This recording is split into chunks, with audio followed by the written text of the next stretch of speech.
kitchen sink. We will chat, we will make you think. You will not want to go to the loo. You could miss a lot if you had that poo. Stay and watch and join in. Yeah. Yeah. Hello and welcome to the kitchen sink. My hair's flat. I'm Sarah and this is Lucy. Yay! Hi Lucy. Oh my god, we got Hugh. Huge is in the house. Woo! Twitter for today, Hugh. You can ask for pizza. So yeah, welcome to the kitchen sink. If you haven't been with us before, we are comedy chat show, and you are welcome to join in the chat. You are, we are broadcasting across Facebook, Twitch, YouTube. So you won't see all the comments, but we do, and we love it. So join in tonight, and we have tonight we'll be chatting to our special guest Paul James, who you won't know who he is unless you're from South Wales. But he is a brilliant pro comedian who ran gigs in Neath in South Wales, and he's a very good friend in a real sense, not a showbiz sense. So we're looking forward to chat with him. But before that, we got our regular features. We have a chat with each other, and we got a new thing tonight. But we've also got the old and new comedy review where we're reviewing Nighty Night. And yeah, we got a new feature, which we'll explain in a bit. But it's called Opinion Place. It's my idea, so I'm quite excited about it. Although Lucy does have a similar idea. I just never told anyone. How are you, Lucy? How's things? How's your week been? What's happening, bird? You alright? How's the truck? Truck's been really, really good. Monday, Tuesday, because it was wet, every time I opened the back of the truck, stuff fell into muddy puddles and either covered my face or hit me in the hair, which, I could do without. But today, it's been dry, so I have not been wearing any mud. Way!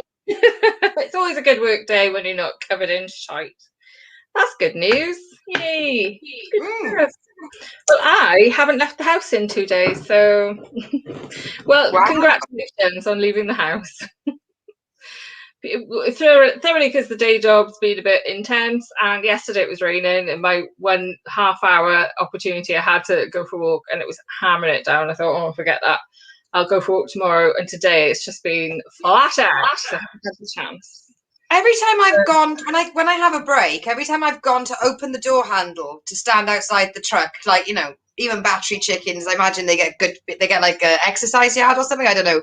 But every time I've done it, it started raining, so I've just sort of sat, like, and then as soon as my break is over and I start back off again, it stopped raining. Yeah. But what I want to know from you is you have a habit of doing something that I think is deranged. Oh yeah, deranged. Yeah, just the one. Just the one. You spotted that, did you? Right. When's the last time you went crazy sea swimming? Oh, I miss my crazy sea swimming. Right. I love it. Right, as you know, I live near the beach, but not close enough that I could walk to the beach from my house. And here in Wales, we're not allowed to do frig all. We're not allowed to drive to go exercising, although everyone does. I mean, I do. I mean, don't come and arrest me, South Wales Police. I would deny. Change your name on the screen, sir. Yeah, but yeah, so the beach is slightly too far for me to walk and swim, so I haven't been able to do it for a while. That's why I haven't been able to go sea swimming. But I tell you what, I love it, and I fully recommend anyone to do it. And my plan is I have been in February, and my plan is to get in that sea at least once a month for the whole of the year. And I think I was in the sea in May last year. I think that was the first time, either May or June. So, I mean, God, by the time it gets to May this year, it's going to feel like a hot bubble bath compared to, like, it's the coldest. February and March is the absolute coldest. It's around 8.5 to 9 degrees. Our body temperature is 36 degrees, guys. So I just shivered. I just shivered listening to you. It is freezing, but that's why you do it, because it's really good for your nervous system. You feel like you can do anything. As you're doing it, you're like, screw this is horrendous. But it's nice once you get in, it's fine. You can have a little splash about and you chat with your friends. And you're only in this time of year, I'm only in like 5 minutes, 10 minutes at the most, because it is too cold. And then you get out and you feel amazing. And you feel like I can do absolutely anything because I've just been in the sea like a crazy person. It's great. And it's huge. It's becoming a really big thing to do, especially women of a certain age. Will love it. It increases libido, apparently. Not naked, Hugh. That's why I keep out of the sea. Hugh Janus has said, Sarah Bridgman, aka the Naked Dipper. Chicken dipper, more like. Hello, which cat have you got behind you, Lucy? Izzy. Izzy. Oh, Izzy. It's Kitty. But the thing is, when it's nothing better to see than to see a cat chewing on a light bulb, because it lights them up from the mouth outwards. Yeah. Oh. So if there's a banging on the door, it's going to be the RSPCA going, we hear you're allowing animals to chew on electricity. Don't damage the decor. You go. Oh no, sorry, I'm just interrupting. I might defy the Rosas on the weekend and go and do a bit of the old dipping, sea dipping. I'm missing it massively. Well, I might wait a week and it'll be March soon, isn't it? The thing is,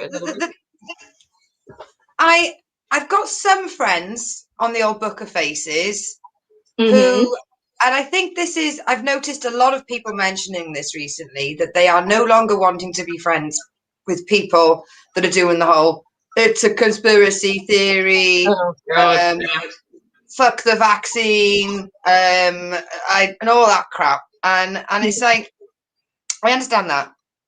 If I knew somebody that was like doing a Rita Ora or something, I'd have a problem with that.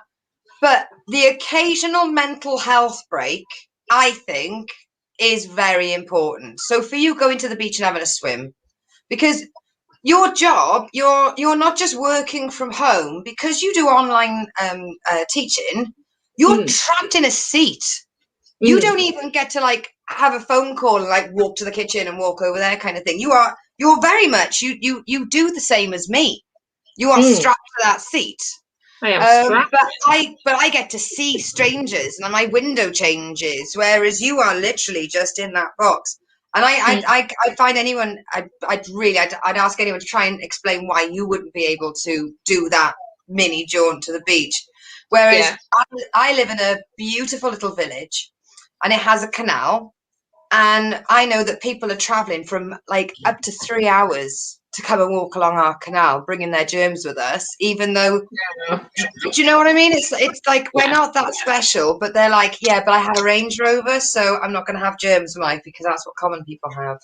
Yeah. Germs are non-discriminatory. If you have children, you have germs. So yeah, I know. Keep your children away from people. I don't care if the kid's called Coriander. You're riddled, mate. Fuck off out of Devon. It's difficult though, isn't it? Because especially in Wales, you know, we got Mark Drakeford. It was like, right, you've got to, you know, if you don't do any exercise, you're going to start at home, you know, and end at home. Trouble is, the pavements are less safe than the massive beach. And I understand that, you know, I just don't get why he couldn't just say the 5 mile rule again, you know, because then it's not, I mean, and also it's like, come on, you know, it's. Well, you know, I'm listening to my Australian radio for mental health reasons. Have you been watching Married at First Sight, the Australian? Everybody's wagging on about it. I've started on series 4 because it's on Channel 4. But everyone's talking about the latest one, so I don't know if I'm watching it and going, yes, it's all right. And this is something that I'll probably bring up in my opinion bit, but I don't know to bed, but I'm just, that's not my kind of. Right. Like I will watch Big Brother America and Big Brother Canada because that is like a game of Risk and a knife and like £250,000. Like that that is a mental assault course, trapped in a house. But Married at First Sight, it's.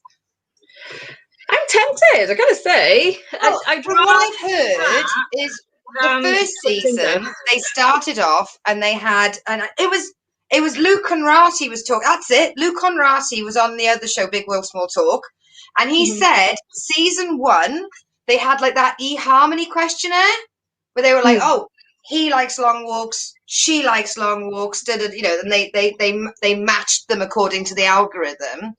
But now they were just like, yeah, you can go with her, she can go with him. Yeah, I know she's a little bit like, she does like a violence towards men, but he seems like you could take it. Let's put them two together.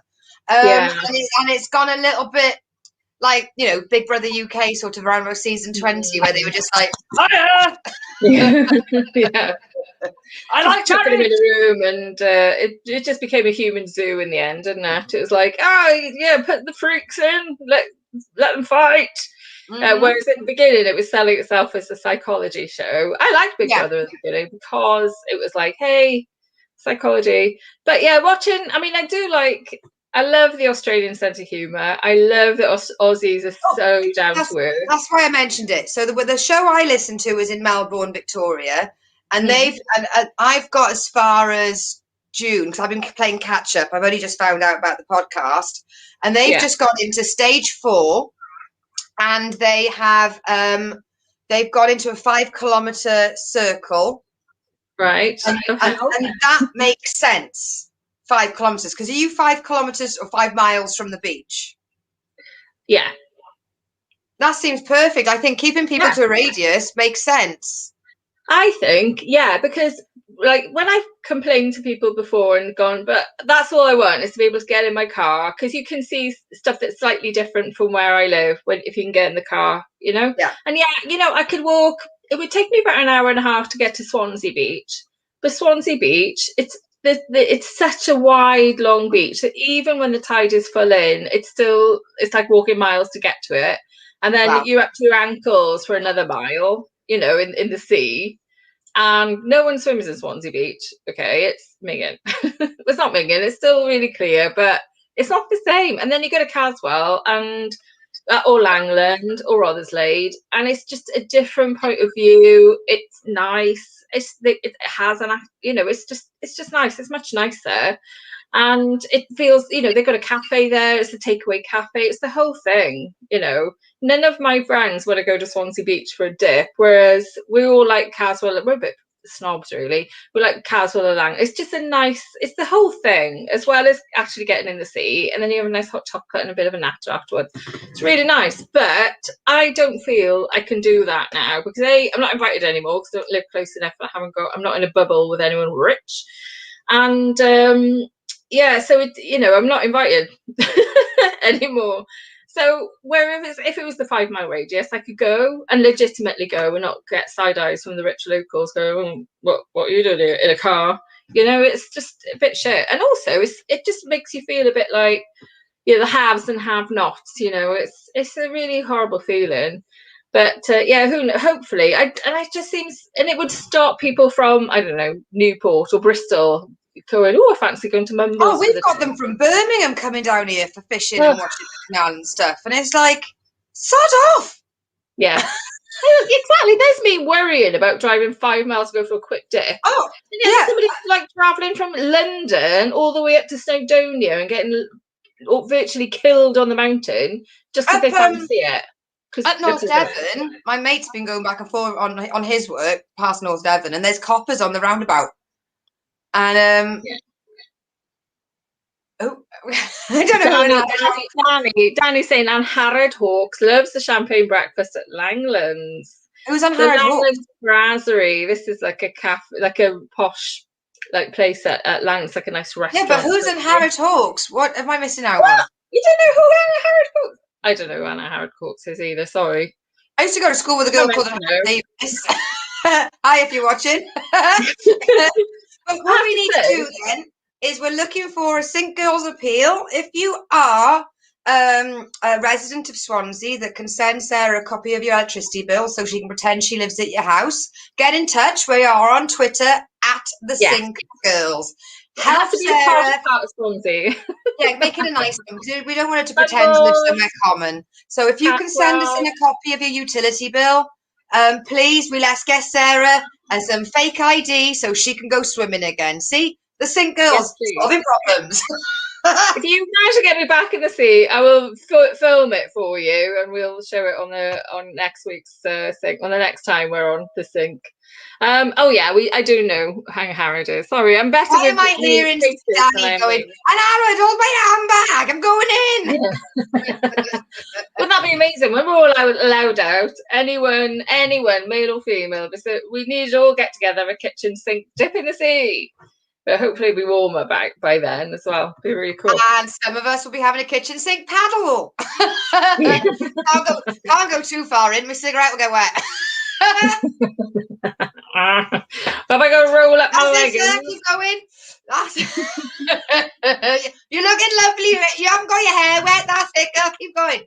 That's it. I got your towel. Oh, Danny says I'll bring cake to warm up. Absolutely. Hugh will be in. That's just messy, Danny. Brandy dries you up. Hugh is. Can I just say, Sarah, I absolutely love the fact that you always call him Huge. What's his name? Huge. No, it's Hugh. Hugh. Nina. Huge has been on. I call him Huge. He loves it. He's always. Yeah, I mean, he said not once has he messaged him to complain. He was talking about how many minutes to foreplay that you need when you're tossing a pancake on Twitter, and I was like, I really don't know what to say to that. If you think 3 minutes is enough, you're going to end up with a very boring pancake. Do you know, I have to say, Sarah, since my central heating has been fixed, we've had it on full blast, but I'm still dressing like a cold person. So I've got bed socks. I'm overheating. You know when you get the sweat starting at the bottom of your roots? Yeah. Maybe it's the change. Are you sure it's just the heating? I'm 39. Can you get that? Is that about it? It would be very early, but yeah.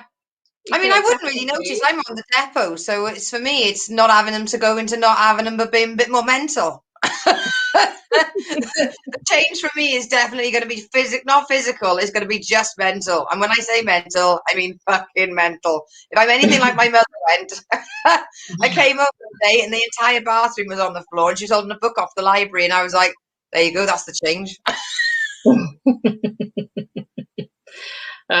We got Ray. Ray's in. Ray is in. Hi, Ray. Yay! It's been a few weeks. He said, "I am watching Honest. My Wi-Fi keeps dropping out. As for swimming, I watch everyone's clothes. Not exposing my loud ass anytime soon." Okay, yeah. Well, we do need someone so that our stuff doesn't get nicked. So yeah, you can be on watching the clothes. I've already covered that, Ray, because I'm having a fag. But do you know what? There are 2 questions you need to ask yourself about having a beach-ready body. Have you got a body? Have you got a beach? That's it. Yeah. Right. Are we ready for our new feature? Yes. Are you going to press the button, love? I'm going to have a go at pressing the button. Go and have a go. Have a go. Let me find the thing first. So I need to introduce it as well. So, ladies and gentlemen, where is it? Special guest time. That's not it. That's not it. Workshop review. Oh, yes, I found it. Okay. So, guys, oh my God, the internet is an amazing place, isn't it? But if only we had somewhere to share our opinions. But now we do with Opinion Place. Opinion Place. Opinion Place. Say what you want, right to my face. Yeah. I just love the idea of you making that at home, just there, like with Maisie looking at you, going, "What are you doing?" I'm like, Opinion Place. Say what you want, right to my face. That's an earworm now, guys. That's it now. You're going to have that in your head. So I'm quite pleased with myself with that. Anyway, yeah, Opinion Place. So, yeah. Opinions, right? So my opinion. So we're all gonna like. I've got opinions coming out my wazoo. My opinion this week on Opinion Place is this: lemons versus oranges. Okay, now I know what you're thinking. Oranges. They're the best fruit ever. Because why? They're not. Lemons are the best fruit ever because you can use them in salad dressings. You can squeeze a bit of them into your water in the morning. Oranges are so overrated. So I reckon oranges are out, lemons are in. And that is my opinion on Opinion Place. Yeah. Yeah. That's my opinion for this week. Lucy, Right. what's yours? Right, okay. People are like celebrities are getting backlash for going to like the Maldives and Marbella and all that stuff and having their pictures taken. The problem I've got is they're not celebrities. Like people like it's not like, you know, you got your George Controversial. Clooney's. It's the ones that are like they were on Towie for a week or Essex Chelsea Flower Show is real. You know, these shows and they're like, oh, Suzanne Lorraine has gone to Marbella and she's like, Yeah. and it's like, oh, these celebrities shouldn't be going out of the country. They're not fucking celebrities. I don't know who they are. Get home. Sit your ass back home. Is Sarah standing in a comedy show right now doing a live set? No. Am I in a comedy show doing a live set? No. Get back in your house. Yeah, that's a good opinion. Well done. Huge has got an opinion. Nothing like a head banging Robin. Damn straight, Hugh. Cracking opinion to have. Hot take, some people would say. Danny says, you can squeeze your oranges over your couscous. What? Get your fruit off my food. Yeah. You do? There's a restaurant. Actually. There's a restaurant in Devon, and they always give you a side salad, and it's sort of, you know, finely chopped lettuce, like iceberg, with like a bit of tomato. But what they do is they give you a slice of orange, and they twist it, and a little segment of kiwi. It is not 1973. Right. Stop it. Oh, Everybody, I have never seen anybody go, oh, do you know what I really want? I want a side. Right. Ooh. I don't know if you have. Yeah, you stifled a bit for me. I don't know if someone out there can tell us whether you stifled or not. I don't know if stifled is the right word. It was you. That's stifled. Let me shut the curtains. Yes, there's bloody windows. I have to say, I love a bit of 1970s. I love a bit of kitsch. I love a prawn cocktail. I don't know if kiwi is 1970s. I'd say it's more 80s. Bit of the old kiwis. Mark App Anthony, hiya, says, when life gives you lemons, buy a Jamie Oliver cookbook. He loves that. He doesn't all. Fucking hell. And he'd be like, oh, just squeeze it, just grab it and smash it into your salad. Yeah. Bosh. Yeah, and he was big in the 90s. It was a long time ago now. That's the scary thing. I just still think of him as not a young person. Huge says, lemon is common. It's so common, its letters can be arranged into another fruit. Try that with a fucking orange. Yeah. You can't even rhyme words with orange. It's a naff fruit. Bish bash, lemon squash. Yes. Oh, yes, please, Danny, send us the recipe. I'm very aware we've suddenly gone very middle class, but that's possibly because of my lemon opinions. Have we got any other opinions? Or shall we end that section? I was the opinion I told you about, I realised may offend a few of our viewers. So I am going to censorship myself on the one I told you on the phone. Well, I think. Well, what do you think? Did you enjoy Opinion Place? I did. I feel cleansed. I feel like I've unleashed. I've had that on my mind for at least 48 hours, and now I feel, oh, thank God, there's been someone I can express my opinion, isn't it? Especially as women, quite often we're not allowed to express our opinion. We'd be called Karen. No, you can express your opinions, but you would then be called bossy, or nagging, or Karen, or nag. Aggressive. I've been called aggressive. bossy. Right, Yeah. and Harrod Hawks. Are we Harry. getting swamped? And Harrod, welcome to the kitchen sink, love. Yeah. Yes. Right, that's the end of opinion place then. So I'm going to play my thing again because I want to hear it. Okay, let's go. Opinion place. Opinion place. Say what you want right to my face. Opinion place. Right, next. On with the next thing. Workshop. Comedy workshop. That's Yes. next, isn't it? Right. Yeah. Go.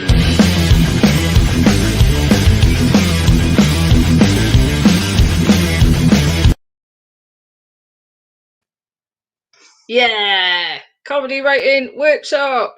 So this is the section where we both, possibly this week, I've been writing on some comedy, but we're a bit stuck and we're workshopping it.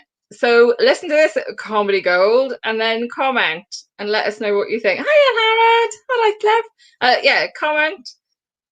You feel pound doors. Comment away. So Lucy, what comedy have you been working on? So, okay, right. Right,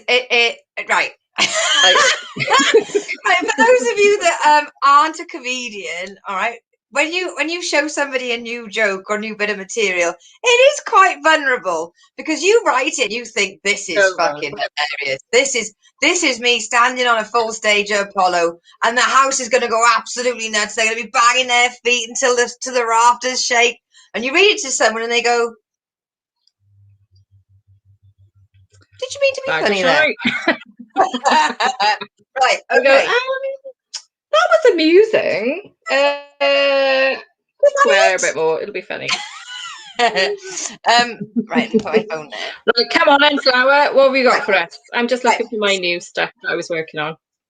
Okay, so a lot of people in lockdown have just discovered decluttering due to the fact that they're trapped in their house and they've got nothing else to do.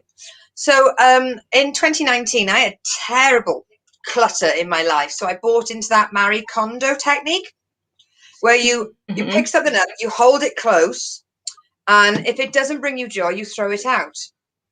So I tried that with my then boyfriend, and you can work out how that went. But the but the thing is, that joke is made up for effect because at that point, the idea of physically holding him close repulsed me. So I did it by phone.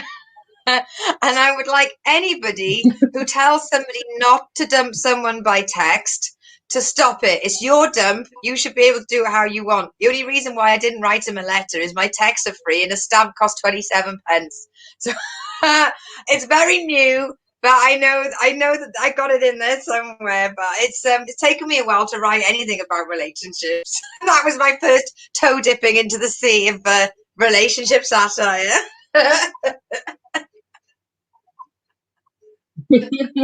Yay! Hiya, Sandro. Is this live? Yes, it is. Hard to believe, but it is. We wouldn't record this. Yeah, okay, cool. It is. You're absolutely right. Whenever you do any new comedy, it is terrifying, especially in this format. So congrats for doing that. I thought, yeah, there's a lot going on. I think with anything editing. So yeah, I knew you were going to say edit. I mean, I've used 27 words where I could use 3. Yeah. And then it's a case, so I always say, okay, edit, and then it's, okay, can I add in some wordplay? Can I add in, some tone? What do I really think about this? Am I angry? Am I sad? Am I happy? Add in a bit of that, obviously in the performance. But yeah, I think it's a funny premise. Anybody else? What do you think? The other thing as well, for me, it cut out in the middle, so I didn't quite catch all of it. I know. And I shut the curtains and everything. It could be me because I've just noticed I think that it might battery be me. cable is not in that bloody computer. I had to charge my phone earlier. Hang on a minute. What's happening? Right. Because I've started getting a little symbol on my screen when my internet is shit, and it didn't come up then. Right. Hugh's commented. Huge has commented. As I'm so old, the last time I dumped somebody, it was by carrier pigeon. Nice.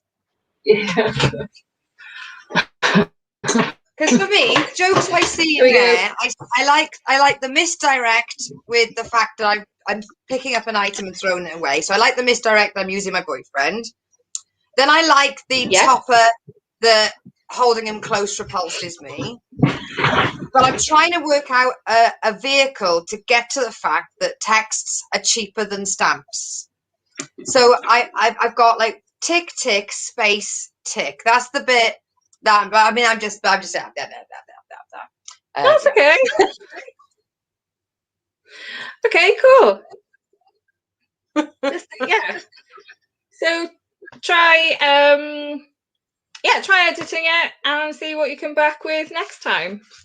Because I mean, this is what else you don't realise, guys, is a comedian will write an A4 page worth of words, and that will then get reduced, and that will be like 3 sentences by the time we finished with it. So step 1 is always big, and then it just...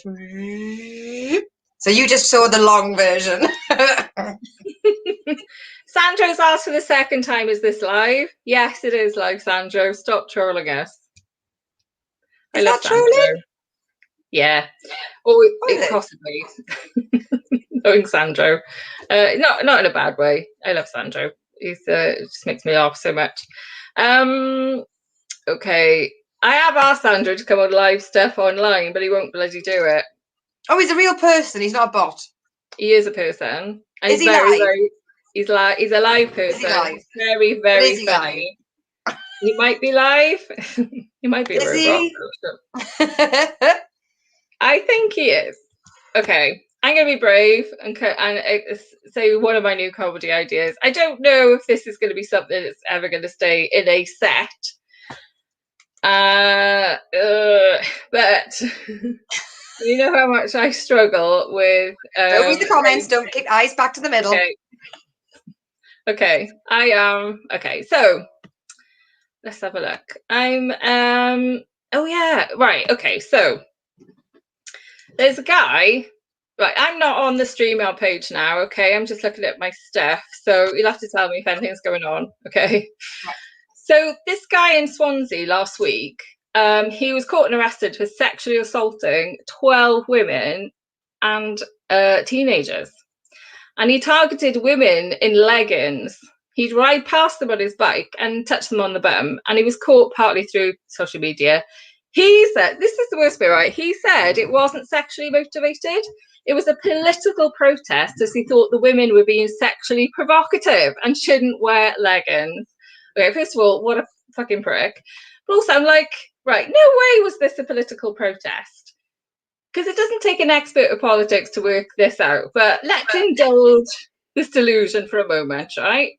He spent years furious that women dare to wear the most provocative of items, leggings, right? Leggings can be any colour, but generally they're black. And if he's targeting women wearing flesh-coloured leggings, then he needs to be seen by a psychiatrist. Because it's like, right, okay, you know, and if it's like political, surely he's talked about that to somebody, you know, and he's gone, oh, right, I tell you what, who really needs to change their ways. They'd be like, oh, who's it then? Is it Donald Trump? Is it Boris Johnson? Dominic Cummings? No, women wearing leggings. And leggings, yeah, they're way too sexy. Like, really, what is sexy about leggings? Is it the way the lumpy cellulite shows through? Is it the dubious stains down them that's usually last night's dinner? Because I can tell you right now that a real plus point of leggings is they can be worn for days at a time. And I'll see a little stain or something on there. It's usually white. I'll pick away at it, which does nothing. And I think, yeah, one more day. And if I'm not going anywhere, I'm like, yeah, 3 more days then. And then I'll pop to the park and have a little look around. And I have to say, if I see that guy coming near me, I will have a quick political protest with my fist to his face. So that's what I've been working on. What do you think? I liked it. I mean, I got to be honest, to begin with, I was like, this sounds really bad. Yeah. I've got to ask you somehow. I was angry. what happened was, this was last Friday in Swansea, and I was so angry because it's my local park, Singleton Park, which I grew up in Singleton Park, not literally, you know, did have a house to go to, but I loved it being there. And to think this scumbag who's basically going around just grabbing people's bums and saying it's a fucking political protest, it just made me so angry. But rather than just, you know, do nothing about it, I'm going to write about this. The world needs to hear my fury. So can I go into Tesco's, crack open a cheeky bottle of Harvey's sherry, neck it, and when I'm arrested, I'll be like, that was political. Yes, yeah. I'm not getting hammered down the local spa. I am making a political protest because booze is too tasty. They need to make booze less enticing. Exactly. If it stopped tasting good, I stop fucking drinking it. Yeah. Flesh-coloured leggings. No, there are leggings. I've seen women in leggings, right? You do see them in like pink leggings, and you quite often see them on these clickbait websites where they're like, from behind, it looks like somebody hasn't got any tights on. Now those need to be banned. Yeah. They're awful. But then they're not tights. There are leggings. You've got white leggings, but generally they're black. They're not a sexy item. I mean, anything can be sexy if you're a complete pervert, I guess. But it's like, oh, come on. And it was the coldest day of the year. There's no way anyone's bloody, you know. I'm just like, I just hope he does time and not just, you know. Anyway, sorry, I'm running out of steam massively. Yeah, so thanks. They are leggings, they're not flesh colour tights. Can I ask you? Can I beg you, please? When you say about the stain, when you say about the stain, I think you've got to use the word crusty. Ooh, a crusty stain. Because in my head, we all know them. It's like a hardened layer of something that flakes off if you scratch at it. A nice crusty scab of food. Yeah. Yeah, crusty. Right, I'm going to write the word crusty on here. And then I'll be like... And don't write anything near it. Just write the word crusty. So in 2 weeks' time, you find a piece of paper, you'll be like, have they got crusty written down on a piece of paper? Because that's the other joy. The other joy of being a stand-up comedian is you get inspiration. You find any piece of paper and pen to write this information down. It's the only time you edit yourself. You edit yourself down to only 3 keywords. Put that in your handbag or your rucksack or your pocket. Come back to it 5 weeks later and you're like, hammer shoe boat.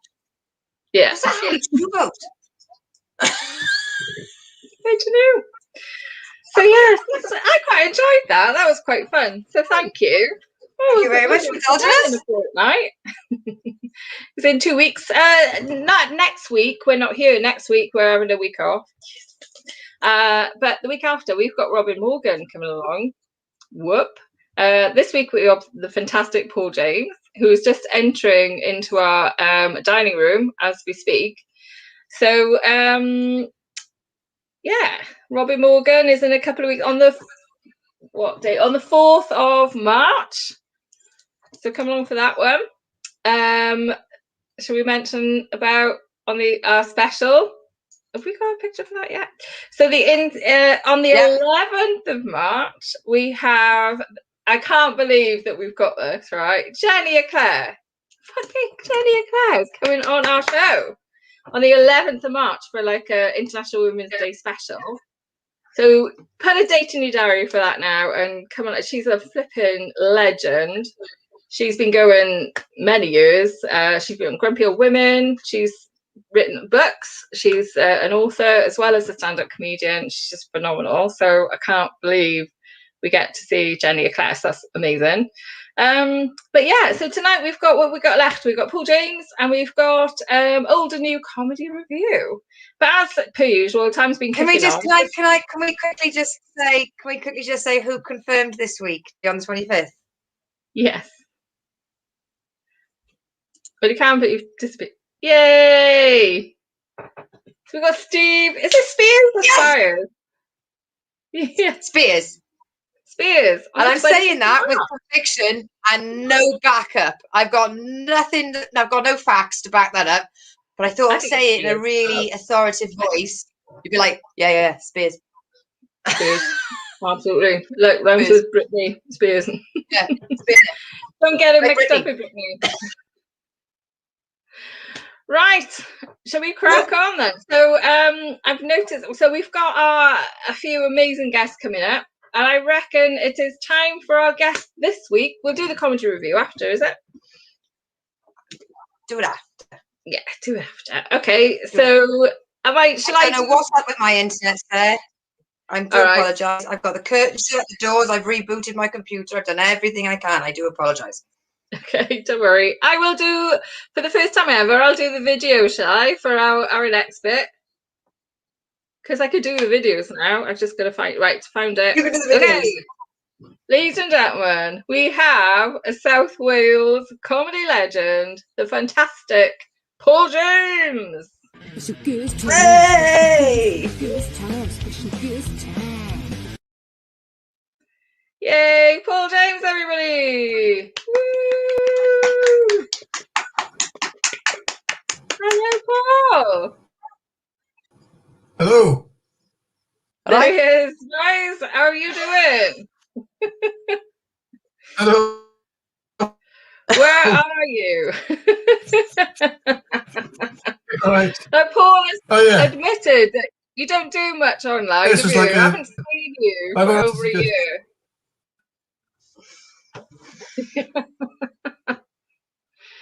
Have you? In my dining room.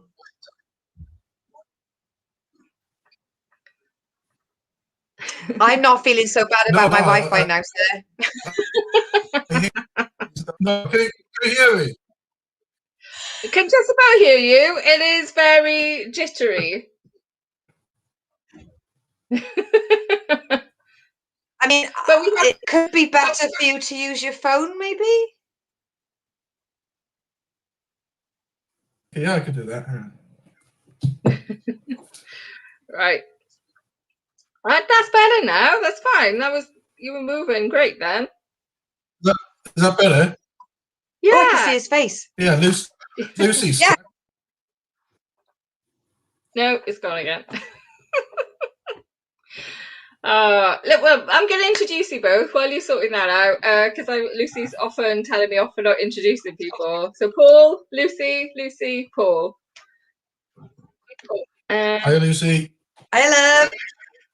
Hi, Lucy.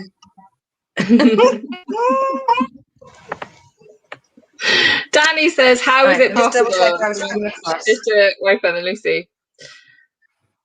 Okay. Let's have a look. Yeah, it's coming okay. Actually, he doesn't look too bad on stream. On the phone. Okay. Yeah. Oh, yeah, hiya, Paul. How are you? I'm not too bad. It's on my phone. All these different cameras. It's like when you go into the supermarket and you know, the CCTV and you think, look at the state and that fucker, and it's like yourself. I know. I find it that you try hard not to look at yourself, but you can't. But it is just looking at you all the time. I lost about 18 pounds in the first month of lockdown because I'm like, I cannot look at my face anymore. I was like, all the time. It was horrible. But well, you're looking very gorgeous anyway. It's lovely to see you. Anyways from what? Okay, gorgeous anyway. Even though it's jittery and you're all over the show. Anyway, that's why it's very nice to see you. Yeah, good to be on. Oh, thank you. Thanks for coming on. So what have you been up to? How have you been? If you've not been gigging, like as the minute lockdown started, well, me, started, I was like, oh no, I can't leave the house for like months, put a show online. But you've been very much opposed. You've decided not to do that, not to do anything online. Is that right? Yeah, and I'll just wait until it starts back up again. I think it's not the same without people there. Yeah. I don't know. And you get sort of technical things like what's going on today. Lucy is stuck on my screen. I don't know if you can see me. So, no, she's fine. No, yeah, it does stick. No, Sarah's fine, but I've started sticking tonight for some reason. Yeah, it just I don't know why we've given up trying to figure out. We've changed the router. We've changed. I mean, it's just she lives in a very thick-walled house in the middle of fucking nowhere. So that's Do you call it the sticking problem. within? It's Yeah, not in the middle of nowhere. Yeah. So yeah, so have you been writing though? Are you still writing comedy, or are you just like, oh, let's just get back into it when it all kicks off again? I'm doing a master's degree in writing, actually, so that's taken up a lot of my time. Yeah, got sort of funding to do it, so better do it now than ever. So Yes, I bet lots of people were like, right, this is it now. I started doing a TEFL qualification that I've yet to finish. I've got to do it this weekend. But yeah, I started writing my book. You're still actually working as well, though. You're doing a proper job as well. I have my day job, yes. So I'm a teacher and a coach. So I'm coaching anyone that wants coaching. So neurodiverse conditions are what I'm coaching people with, helping them strategize on that. But yeah, and it can be quite intense. And like me and Lucy were chatting earlier, the difference is like Lucy's a truck driver. So she gets to go out and about and see people in 3D. Whereas I am constantly online, and it's weird. I don't know if anyone else out there finds this as well, but it's weird not seeing people in 3D. It's like, it's much more intense. And about a couple of times a week, I'm like, I have to go and see real life people. And if I've just been busy in work and I haven't had an opportunity to leave the house, all it takes is to go to Tesco and I'm like, oh, I'm all excited and a bit busy and I can't sleep that night. It's bizarre. That's why I got all this shit around my room, so you can get the sense of depth perception of all this crap around the house. That's helping your 3D. So you keep in touch with people? Are you keeping in touch with anyone in the comedy world? Yeah, just a grumble. I said Noel, James, Johnny Price, the usual. So I'm glad you're in touch with Noel, James, because I have worried about. I don't worry. I think about. Oh, I wonder if Noel's okay, because he's not Mr. Tech friendly, is he? I hope he's not watching. He'll come and kill me. Yeah. Yeah, no, he's the same as ever, put it that way. Yeah. I don't have to have breakfast with him now, so that's a bonus. Will you ever go to Wetherspoons again? Because me and you used to go to Wetherspoons a lot, didn't we? Because it was like cheap coffee. And we'd meet and just go for a real good natter and a good moan about everything. But what do you think? Yeah. Would we Wetherspoon it again? I don't know. If you asked me about a year ago, I'd have said fuck them. And then in a year's time, when we're back again and got no money, we'll just drink there again, won't we? Yeah. Yeah. I think I remember it was before lockdown. I think he'd done something stupid just before. It was around November, December time last year. And I think we decided no more Wetherspoons. I can't remember what he did. And then what did he do? He wasn't paying his staff. He didn't want to furlough them. He wanted them to, and he wanted them to come in without any protection. So yeah, he's a bit of a shit. Yeah, absolutely. And but I think it's that, and there's cheap beer, isn't there? So you know. Yeah, and also for the staff that do work there, they need they obviously want to work there. So it's like, what do you do, isn't it? It's all very good having principles, but they should have worked harder in school. We have to go in and tell them that. I have to like Wetherspoons. As a truck driver, I have to. It's part of the license.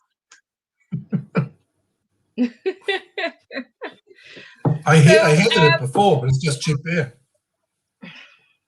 Yeah, the coffee I like. It's only 99p for a cup of coffee. It's brilliant. You can put extra stuff in it. To be honest, I miss pubs. I miss people so much that I might even consider going into a Wetherspoon anyway. because it'd just be lovely to see people and hang out in real life. But yeah, I was thinking, oh great, we got Paul on tomorrow. Well, yesterday I was thinking, oh, I've got Paul on tomorrow, what should we chat about? And I'm like, the one thing that really stands out, apart from us meeting up and having a good old natter about and a good old gossip about everything that goes on locally, is the comedy festival that you created in Neath. Oh yes. Because that went for 10 that's years. fun, isn't it?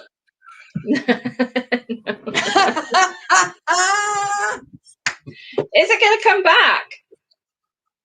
I don't know. It's usually in June, so it's not going to be in June. Obviously, last year was called off. We'll hopefully do something. There's a lot of the venues, whether they'll be open. We'll do something probably in September if we can. I don't know. So everything's up in the air, isn't it? We need having a follow year. Yeah, I think it's for me. I think it's done me good. I think an awful lot of comedians like that I know are like, oh my god, I have to gig at least 2-3 times a week, otherwise I could keep myself sharp, Seth. I could keep myself sharp. I'm like, what, on the open mic circuit? Okay, but I think it's done people good to have just a bit of a break from it. I know at first I was like, oh, this it, maybe I'll never gig again, but yeah, you can turn to writing and just do more stuff then, isn't it? Yeah, I didn't miss it at all for a good few months because I started in 2009, the time you did, and I hadn't stopped at all. So it's quite nice to have a break. Like I've had like a couple of weeks where I haven't just had a gig before, where like a lot of open micers will say I'm retiring because I haven't got a gig for 3 months and then come back anyway. But yeah, no, it's only this last few months I've really been missing it. I was quite happy to have a break to begin with. Yeah, and just when it starts back, are we going to have full crowds in? Are we going to have sort of half rooms? Because half of my rooms are quite fucking small. Yeah. Yeah, half of 8 people. I don't know. Yeah, I'm looking forward to it starting back up normally. Have you done much Zoom sort of actual gigs then? I know you guys have been doing this. Have you been doing like online gigs? I have done them. Yeah. I'm like Lucy started comedy. Like our regulars know this, so sorry guys, we'll do it again. But Lucy had she did a comedy course about 2 months before the lockdown. She had 11 gigs. Yeah. It was going great guns and 13. You know, and all right. And she's quite talented and she's going great gun, getting lots of gigs. Starting to get some, even like just short amount of gigs, starting to get somewhere. And then lockdown. So she's made it work for her because you can, you know, it does take away a lot of barriers, you know, that you can gig anywhere, that, you know, because you remember when we went to London and we went and did King Gong. And that was like the first few months of both of us doing comedy, I think. It was now the first year. I went and did the King Gong, and in London it's terrifying, but so much fun. But now people can do King Gong from their living rooms. Don't have to travel. Yeah. And like on here we have guests from America and all over the world. So that's great. But on the downside, it's like this. There's a lag. You don't get the feedback. So I kind of stopped doing gigs online because of that. But some of the gigs are really well set up and really nice. But for me, it's just nothing beats live comedy or being there in the room.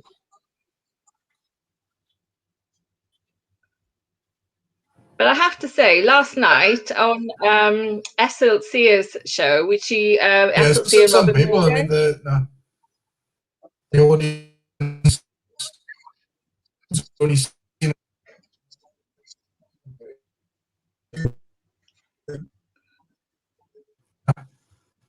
oh, it's breaking up. Yeah, sorry, it's breaking up again.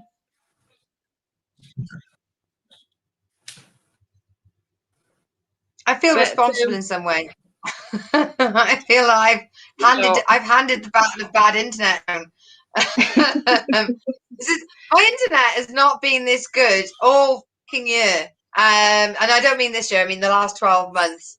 And I swear to God, tonight I'm just like, what is going on? I've moved heaven and earth. I had a fucking priest in here to put an incantation on the bastard computer.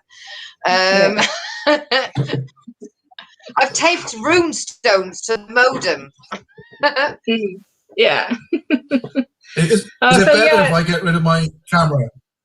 Yes, we can Is it hear better if I- you. So that, yeah.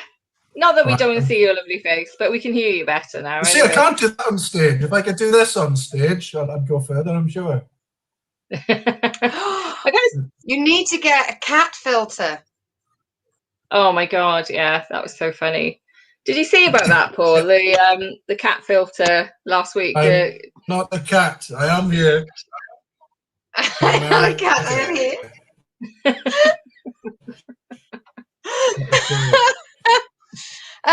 I like I was talking to Sarah earlier, you had to Paul. clarify There's that one he's not a question.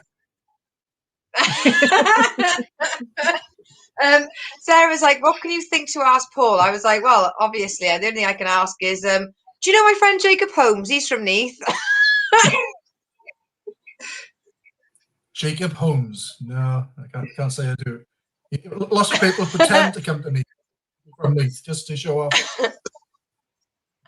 I imagine Neath and where I'm living in Devon is quite similar. Good couple of pubs, nice little scene, but everything's quite far out. Everything's quite spread out. So do you enjoy just keeping within your own little boundary in Neath and putting your nights on there? Or do you actually like to get out of Neath and travel around for gigs as much? I travel really far. I was in Swansea just the other day. A political protest on my bike. No, I gig up and down, up in Scotland, down to I've been down your way for a while. I was in Truro not so long ago. I think it was not long before lockdown. I'm in Devon for a little while. I used to do. I was going to say, I'm Devon, I'm not Truro. Yeah, I used to do. Nice. Yeah, it's all the same, isn't it? It's a bit of a Devon Cornwall divide, and I've associated myself with Devon. I've stuck my green and white flag in the earth. Because I could happily just gig in Devon. I know that part of being a comedian is traveling far and wide, but genuinely, I've fallen in love with Devon so much, and the audiences that you get in Devon. I could, if there was a way of doing it, that I could just gig within the Southwest, I would. But I know, obviously, when we are allowed out, it will be a case of getting in the car and going on that fucking M5 every night. Yeah, I think on a craft level, travel far and wide, do different audiences, and then by the time you're doing your home audience, you've done every type of audience, and they'll appreciate you more. You'll be a better comic for it. Like the Yoda. Yeah. It's like this. Well, you would call I couldn't find the quote, but somebody called you like the demigod of Welsh comedy. Was that who said that about? It was Wales Online. I often various things. Yeah, I love Wales Online. Says I'm revered as a comedic demigod. That was it. That's fantastic. The bit I cut out is where it says "in Neath" at the end.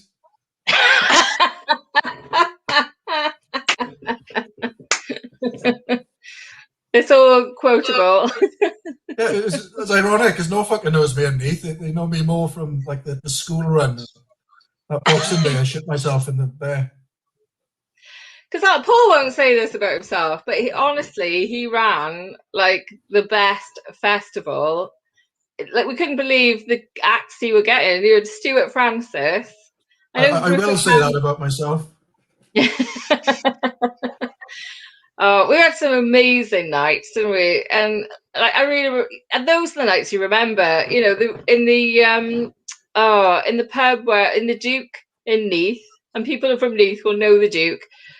It's the kind of pub. It's just so much character, but it should be condemned. There was a tree thrown out of the roof. And like, you know, it wasn't so much a sticky carpet as like, will my feet ever move off this carpet? It's really, you know, you real fear for your life going into that pub, and the stench from the loos, horrendous, but tiny, packed, amazing acts like Rufus, Hound, Mark Thomas. Like you got Tony Lord, some absolutely amazing nights there, Yeah, it was a good one. and you know. I'll never forget those nights. It was such good fun, and especially there was a night where you had Tony Law on, and because it was just so hard to get people to go, wasn't it? You'd have the regulars, but it took like 10 years to get to grow the festival, even with these fantastic, amazing comedians, isn't it? Yeah, I think, I don't know what it's like in Devon, but around, so everybody's got low self-esteem here. I think we get far more people to the Neath Comedy Festival from outside of Neath. I got people in Neath like to know about how shit Neath is, and if it's to do with Neath, it must be crap. And then they miss out, but you know, fuck 'em. Yeah. The world's best kept secret, but amazing act. So I really hope it comes back, and that we'll just keep doing those fantastic acts. Well, who was your favourite? What was your favourite night doing the festival? Rufus Hound has got to be close. Perhaps it's been so many. I'm trying to think. Ian Cognito. Who's your favourite female? General or comedian? Start with one, end with the other. Okay, well, I'm going to say my wife then as my favourite female. Well done. Female act. I really like Anna Curl. I think she makes me crack up. I hate to bring the Cornish thing back into it. Now she's Cornish act. Yeah, but those are really good female acts out. I tend not. We've had loads of videos. I don't really think of them. I have sort of favourite acts rather than if you're funny. Oh, nice. That was fucking smooth, wasn't it? I was bugging. I don't see gender. Yeah, that's how I roll. You really are a demigod. That was fucking smooth. So if you could have anyone on at Neath, if you could put any act on other than yourself and other than me, Lucy, of course, who would Obviously, you? it wouldn't be fair. Standard. Who would you have on? I had when I started 10 years ago, I had a list, and it was most of the people on that list we've had, like people like Adam Bloom, not that well known but brilliant. Tony Law. I'm probably missing out some obvious ones, but Rufus Hound, Milton Jones. The only one on that list I wasn't able to get was Alexi Sale. I'm not saying he's my favorite, but just in terms of the one that got away, I'd like to have him on at some point. My favorite live act I've seen in my lifetime is going to be Billy Connolly. We just made the tortoise after it as well. I bought my wife a tortoise for Christmas, and we couldn't think of a name. I wanted Surge, but she didn't want to call it that. So, that Billy Connolly documentary was on, so we ended up calling him Billy. Oh, Billy the tortoise! I didn't know you had a tortoise. That's mad. Oh, right. We have a fantastic regular viewer, Paul, huge anus. And he has forensic research skills. So I'm going to ask you a question from Hugh, Janus, and here we go. Hi, Paul. Knowing that you've previously been kicked off numerous buses whilst being naked in today's climate, would you wear a face mask and a pair of Crocs? That's pretty good. Pretty good research skills. I think he works for the CIA. Okay. We don't know. We don't question it. He might turn them on us. Okay. Yeah, well, it's true. This is more of a back in my rugby playing days, where I was a bit fitter as well, so it would be like a full body suit I'd be wearing now, I think. yeah, it's a bit happier to show off. Yeah, I do wear a mask. I'm not an anti-masker or an anti-vaxxer. I've had my jab as well. I've had my first one. So Oh, congratulations. I What was have, your because- underlying health condition? what's what? What was your underlying health condition? Yeah, because you're older than me, you know I shouldn't have had one. No, Do you know, I'm looking at. Sorry, go on. no, I'm a foster carer as well, so Oh, yeah. So. no, I wouldn't have allowed that. I'd be like, fuck 'em. Fuck kids. Yeah, got the literally. message. Yeah, we thought we'd do it. Oh, brilliant! That's good news. I had it a couple of months ago. I had COVID, so I think I'll be all right for it until I'm bound to I have hopefully get the jab. some underlying condition as well. We're losing you a little bit. Do you live in a haunted, creepy house, Lucy? Yeah, I know. And the cat just pushed her way through the door, and I just sort of, I could even see how creaky that door was. I was like, It's Like another something from classic Munsters. kitchen sink episode. With the festival, I mean, I haven't attended. I've only heard what Sarah's told me about it. But before I was truck driving, I was a festival event manager. Now, for me, I did outdoor events in tents, and I have worked on a few indoor ones which take places in buildings. So with yours, or like that you had, or did you have it outside? Because I think if we're going to go back to festivals happening anywhere, the outdoor ones are going to be easier to sanction as opposed to the indoor ones. So, I don't think you can keep a good festival down. Would you go that way? We started in one pub that expanded to about 10 or 12, and we got some funding last year to do an outdoors one near Neath Castle, which was it was a kids thing. So we had like special kids entertainers. We had Chris Lynham. I don't know if you've ever seen him. His piece de resistance is that he strips naked, sticks a firework up his backside, and sings "There's no business like show business." And that was for kids. Thankfully, he did not do that bit, but he did have me worried. He started stripping at one point, and he had like a basque on underneath, and he was pushing. He was pushing missions a little bit. There's a few sort of old grandmothers who got upset, but yeah, I a lot of it depends on funding, and I think what people find is funding is going to dry up as well. So it's. I don't know. I'm not sure comedy works so well outside. I know they're doing lots of these car things and whatnot. I can't see how that can work. I don't know. I'm hoping it'll go back to normal, but what normal will look like, I don't know. Yeah, I hope it will too. Maybe it might take a bit longer. I mean, I couldn't believe it when it first all kicked off, and it was like, what? I'm going to do this for 3 weeks. And my friend who works for the NHS was like, hate to tell you this, but this could be it forever. That was her opinion. I was like, oh my god, can't be doing this forever. But not very funny, this segment, is it? We often delve into moaning. It's fine. Canadians getting depressed.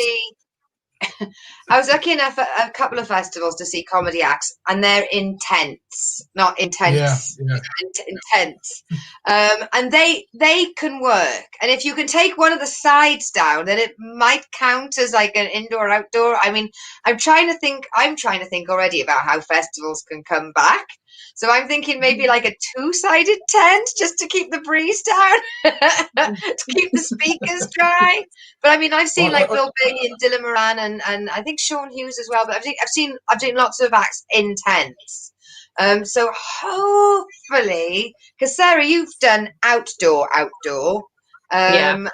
And I'd love to say the British weather was reliable enough to be like, right, can you not rain today? Because we've got a show on. Yeah, I did an outdoor show last year in the summer in the park, in SLC has put on block comedy in the park, and it was a really nice gig. We were really lucky, but it's kind of up against this converted toilet. But and there's a massive tree, so it kind of gives a bit of a canopy, but she set it up really well, so I think it can work. But the trouble is, you're just comparing it to Everything an always indoor compares. gig. It's never going to be as good as a normal indoor gig. And also, like, Paul's material is generally quite blue. I can imagine that being like shouting across the park when a kid's running around and like, oh well, you've been warned. It's comedy. Quite lucky to have done a lot of music festivals as well.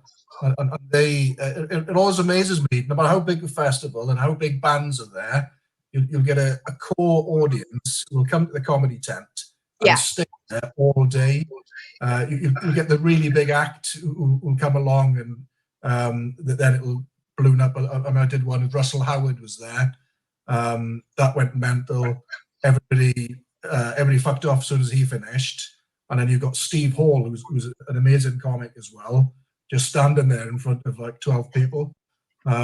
So there is an ebb and flow, but they often get like a core comedy audience. So if that can be done, I can see what Lucy said. You can just put a tent and any material goes in. I've seen Cogs do his main act there. Just talking about Chris Lynham, I've seen him do that act. A 12-year-old boy run up to him, take a photo of him as he's got the firework up his ass. He does tuck under, Lucy, by the way. We do love a good tuck.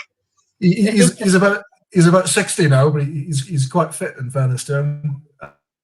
And he just told him to fuck off, you pervert, to this kid. And just after that, he grabbed a baby from the audience, because you quite often get all these sort of earth parents come into these comedy shows in music festivals. So he grabbed a baby and just ran off into the distance. Now, I know Chris really well. He's got 4 grown-up kids of his own. He stays in my house. He's a real family guy. But all they'd seen of him is his act, and you've seen that, Sarah. That would be terrifying for him to think of him grabbing your baby. Yeah. Oh my God. Yeah, you'd be like, what? Especially outdoors. He is a phenomenal act. If you ever, some of the best acts have never on TV. Like mentioned Cogs a few times, the great Dealey, very much missed Ian Cognito. I saw him. I was so lucky to see him. You booked him, so quite a few times. And he's the kind of actor you just want to see again and again and again, because he's so good. And so is Chris. Chris Lynham is just like, oh my God. And it's, they're the kind of acts that they're legends on the circuit, but you won't ever have ever heard of them. But they are just top notch and so good that, if you're a true comedy fan, you'll have seen them at some point. That's why we're so lucky that you would book them at Neath. Really, I just loved the Neath, the Clown's Pocket. Just wish this is my hat in the ring for it to come back when we're all allowed out again. So it'll come back monthly. Come on, Dan, let's call out monthly. Come on, you got to do it all. Yeah. So you're working on your degree, your master's at the moment then. How's that going? It's in creative writing. I fancy doing it for a little while, but never really had the time with sort of gigging,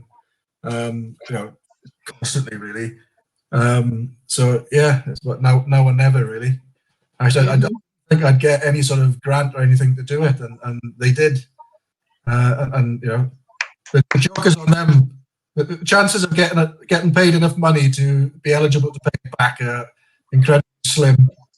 Yeah. So I'm 43 now. By the time I finish this, I'll do a PhD, and then I'll retire and they'll never get me. Yeah. Fair enough. So what kind of stuff there have you are finished? Far too many students that have all thought, tell you what I'll do, I'll just never earn over the threshold. Fuck them.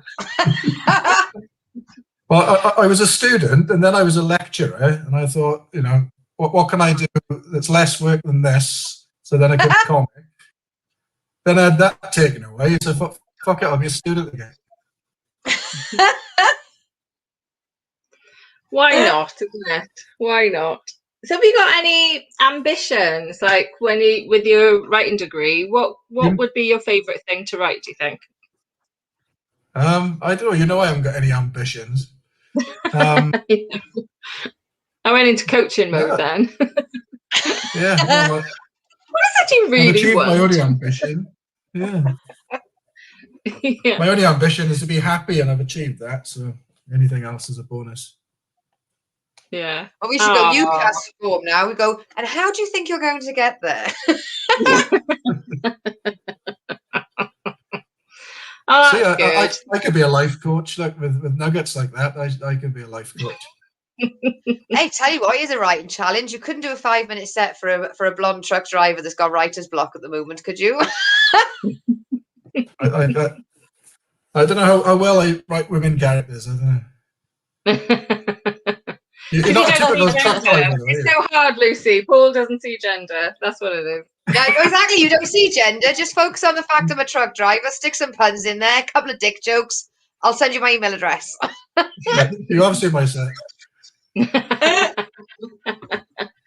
Well, Paul, we're really conscious that we've had you for over half an hour, so thank you so much. Thanks for joining us on the And sync thank you for being today. patient with the tech, Paul. We really do appreciate you sticking with it and not just going, sod it, I'll come back another time. So thank you. Yeah, I don't know how much of it's my fault. I'm quite prepared to take. We're never, ever going to stop a man from taking the blame. So, yes, it is. I'm used to it. Okay, Oh, no, thanks for having me.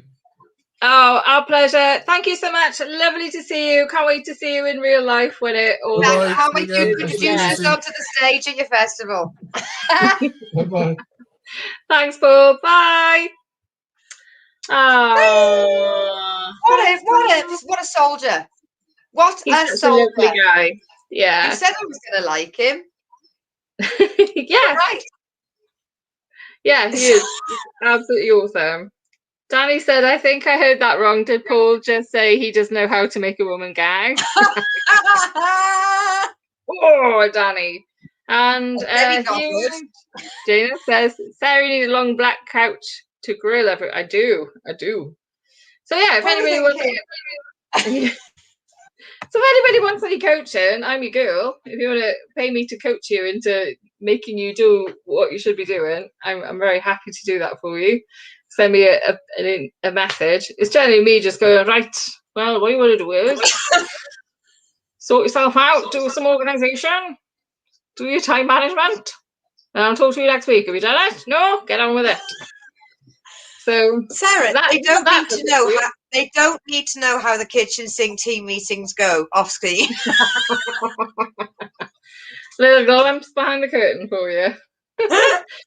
So is Paul James. If you see his name on a bill, do go and see him. He's got some amazing. He's quite a blue comedian and a very, very funny, very original. Lots of wordplay, lots of one-liners. He also does a character called a blind character called Seymour Black, and he's a very, very funny guy. So check him out. Right, next we have. Just going to say a quick thing, because some of the messages aren't coming up through Facebook, so I just want to say big hello to Lucian, that I know from the festival scene. He's been watching. Luke Logan, who often watches from Canada, we had him on the Big World show when the two of us were co-hosting it, and it said, I jumped in during a sweet metal song that blew my ears out. That was you, babe. That was you, babe. And then we got birthday boy Kevin Edwards going, can you neck me a rum then? And I was like, I can't remember what we were talking about, but it was obviously booze related.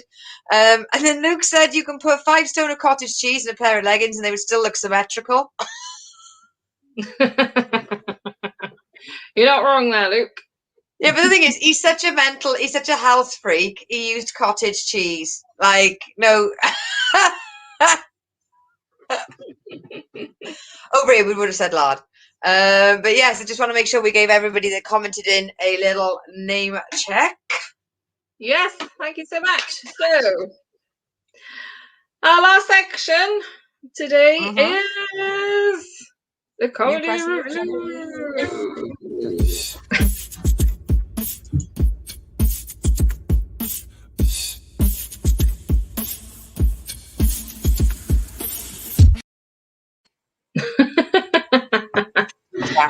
Oh, that cat. I love that cat. So this week it was my suggestion. Every week, if you're new to the show, every week we do a comedy review, and it's generally either something we haven't watched yet and we want to watch it and see what we think, or it's someone one of us absolutely loves and we want to see what the other one thinks of it. So this week, it was my suggestion. We take turns to make suggestions. My suggestion this week, and it's someone like, you get those shows where you're like, I really should watch that. I really should. I've been thinking that about this show for the last 17 years. Unbelievable. I can't believe it. So it was called Nighty Night, written by Julia Davis. Everyone wangs on about it. Everyone's like, it's one of my influences. And I still hadn't seen it. So I said to Lucy last week, let's watch Nighty Night. So, Lucy, as it was my suggestion, you get to go first for the reviewing. So what did you think? Well, the first thing when you said it, I was like, I've been meaning to watch that. Everyone always says, like, oh, what are your comedy influences? Oh, yeah, Nighty Night, really love Julia Davis. And I'm like, yeah, I'll put it on the list, and I'm totally going to watch it. And then today you were like, do you know he's 17 years old? And I was like, oh, really? Fuck. Yeah. I mean, I know I could procrastinate, but that is Olympic standard. Christ. Jesus, I'm lucky that I because Peep Show, everyone goes, you've got to watch Peep Show. Got to be honest, I never took to it, but I did actually try and watch that. Nighty Night, I wanted to, and I have to say, it's got elements of Mandy, and it's got elements of League of Their Own. It's got that, what I would call British awkward silence comedy, like that cringe comedy, where somebody says something and you go, that's really funny, but I can't believe they said that. I carried on watching. So there was an episode where where the lady Rebecca Front gives Julia Davis a gift, and she looks at it, she goes, I love gifts, and she looks at it and she goes, that wasn't the one I wanted, I don't like it. And you're just like, yeah. You can't say that. Like, you can't say that. Or like with the Scottish guy, like the fact when she leans forward and he tries to grab her tit, and you're just like, you can't do that. Like, and there's so many amazing lines. I'm sorry if my internet starts flickering. Put your thumb up, put your thumb down or something if you can't see, if you can't hear me. I can see you. Yeah, it's so good. Brilliant. Put your thumb down if it starts going again. Yeah, I am absolutely over the moon that you suggested it, and I'm really pleased I watched it. And it's something that I am a little bit of a bugger for watching TV and fidgeting. And I could put that on and fidget and still get the crux of it. It's not one of those ones where if you aren't watching every word, you're gonna miss out kind of thing. There are some comedies that it's almost like it's a trial. You have to sit there and like give it. It's like school homework, but it's so relaxing. It's so awkward. The stars, Angus Dayton and Rebecca Front. What a comedy marriage. I fucking love Angus Deaton, and I would marry Rebecca Front. She is so important to me on comedy, and she's also Chief Inspector of the Oxfordshire Constabulary. It's amazing. That woman has been in my life so much. And to sit in that wheelchair and to take the shit that she takes, she has to be, there's got to be 3.5 hours of basically of laughter, of blooper reels. How she doesn't just punch somebody out or just piss herself, I don't know. And then you forget you've got fucking Ruth Jones in there with the goth, and you're just like, you can't take your eyes off everybody. And I happen to know somebody very similar to the main character. I mean, she's never said her husband is dead. She's never said the husband is dead, but she is blunt and self-obsessed. And it's beautiful. Well done. Thank you very much. Yay. Thank you. Yeah, I mean, when I said it, I'm like, I'm sure maybe I did watch 1 or 2 episodes, but I never did. When I looked at, when I looked at you know, saying it, I thought, I'm sure I've seen this before, but when I started watching it, I'm like, no, I would have remembered this. I definitely haven't seen this before. It is brilliant, and do you know what? It really holds up. So I agree with everything you said, Lucy, but it's actually quite fresh, Yeah, considering I it's only didn't 20 think, years oh, old. that's 17 years old. I think that's why it was so much of a shock when you said it was 17. Yeah, If I you was told like, me that was mid 2000s, 2010, yeah, then if you could have said that was 5 years ago. It was yeah. only, I'd say, the cut of her jacket and jeans that dates it. Yes, that's what I was thinking. It's like, because even like the salon is meant to be dated. It's meant to be really old. And like, I watched the first episode of the first ever episode of the first series. It is so dark all the way through. Like every single character has like a disability of some kind, right? Every single one. It's almost like someone went, you know what, Julia, I bet you couldn't do a comedy that had disability, mental health issues. And this is before it was, you know, regular to talk about it. Like, we're much more open about talking about these things, whereas in the past it was like, it would have been so shocking in the beginning when it was first out there.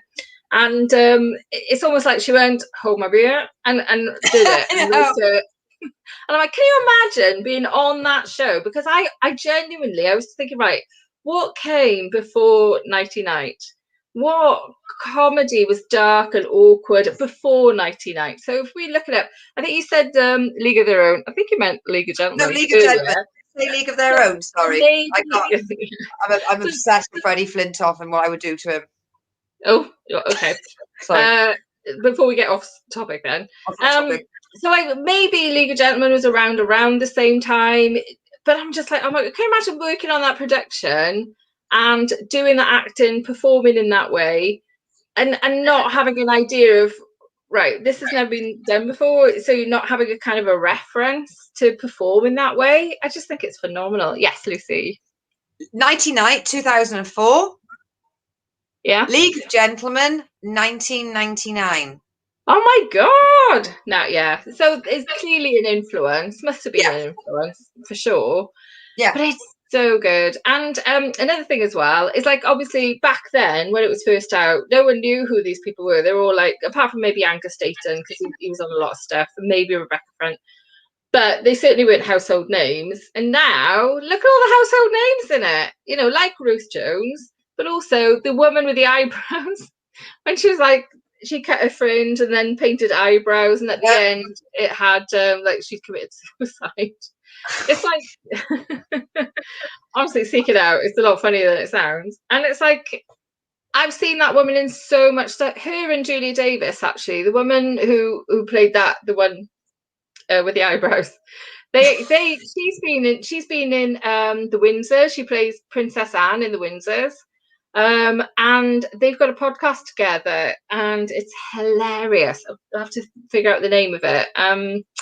Something like Something in Joan, where they play these two upper middle class people talking about sexual problems.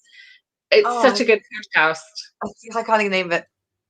But they've been working together for years. You got Ruth Jones, who's now a household name. That was probably one of her first jobs at a drama school. She looks so young in it. Oh, it's and Lynn. You know, Felicity Montague. That's how I was going to get at it. How young and sexy. She had her boobs out. It's like, oh my god, she was a hot. That's Lynn. Why is Lynn showing off her chest? You know, it's just brilliant. So good. So, you know, it's really interesting to see, like, for the first time, where that's come from. And Julie, and I noticed as well that Baby Cow Productions with a production company. So I was looking on the website earlier, and there's like Julia Davis has since then has done lots of, I won't say similar, because I don't think they're similar, but certainly similar tone, you know, dark, humorous comedy. I now just want to watch all of Nighty Night and then see some more Julia Davis stuff, because I always liked it, you know, like you see her in bit parts or smaller parts in what was she in Gavin and Stacey, and she had that tiny part in Love Actually, and I'm like, she's just she just blows out of the park whatever she does. But also, what a great ensemble cast. So yeah, if you've not seen Nighty Night, fully recommend. Even if you think, because like to me, I'm not fussed on awkward comedy. It just makes me feel awkward, and I can't just relax and laugh. But I loved it, absolutely loved it. So yeah, give it a go. Yeah, good. Okay, so that was my review. Yay, well done. What is the review for next? Oh, actually, before we go, Ray does say Nighty Night is so darkly funny. I loved it all the way through. Fantastic. Okay, so that was our review for this week. For the next time, in 2 weeks' time, what's our review going to be? We are staying with the iPlayer. And I have to say, because it's going to be 2 weeks' time, I put a 50p bet on the fact that because they're short episodes as well, you're going to munch through them. You're going to not be... The last episode, I can't give any spoilers, but my mother and I watched it, like, and we were just watching, and something happened, and the two of us went, oh, no! To make you climb over the back of the sofa, that's a good comedy. And it seems like we are being sponsored by Rebecca Front, but the next comedy is available on the iPlayer, and it is The Other One, which is a comedy written by Bristol's own Holly Walsh. She's not in it. She's just behind the pen. She's not in front of the camera. But it's only a short episode. It's only a short run, and we were like, well, we'll give it a go. You know, it's up. It says it's on the BBC comedy. This was like midst of lockdown where we're like scraping anything, and for some reason they weren't really advertising what new comedy they had done. So we had no idea what it was until we saw it in the comedy section on the iPlayer. Within 5 minutes, I need the next one. I need the next one now. Next. Squashed it. So yes, BBC iPlayer, The Other One, written by Holly Walsh. Enjoy. Awesome. I look forward to that then. Thanks so much for that, Lucy. Huge. Ines, there's a great choice. I think we both clicked at the same time. Yeah, we did. And just very briefly, I don't normally do this, but I will go back for you, Ray, because we haven't seen you for a while.